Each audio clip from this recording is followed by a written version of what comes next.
Today I'm going to be talking about charging on the Fisker Ocean, specifically how to unplug the charging cable. So here is the J1772 handle. I'm going to insert it in.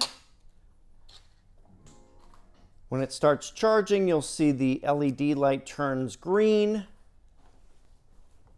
Going inside the car, we see that the charge is going. It's 5.8 kilowatts, giving roughly 30 minutes remaining.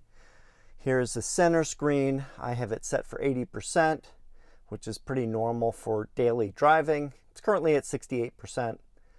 So, pretty normal stuff. If you want to disconnect the charging cable from the car, there's a couple things you can do. First of all, the stop charging button right here. You can press this, and then it unlocks, and I can pull this out. Notice when I pull it out that there's a blue LED shining. Let me put it in again.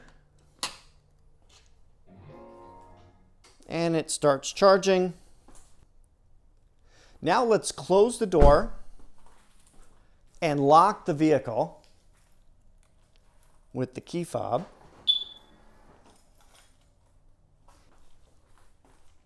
If I press the button, holding it down, it unlocks, and then I can pull it out. So that's the second method. Let me plug it back in again.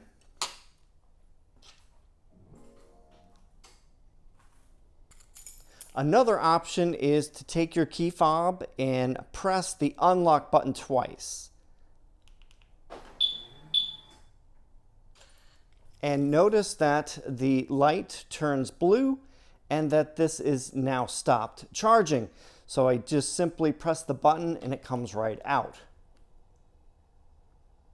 And the very last option, if you cannot get the plug out of the socket, there is an emergency pull right here. Only do this for an emergency if it's not unplugging for any other method. Slightly pull on this loop very slowly and then try to take the plug out. Otherwise, I'd be very careful of this because if you pull on this too hard, you can cause a problem with the charge port where you need service to fix it. So just FYI, be very careful of this loop. And that should about do it for this video. I showed you several different ways to unplug the J1772 handle from the car. If you have any questions or comments, please leave them down below. Thanks for watching, and I will see you in the next video.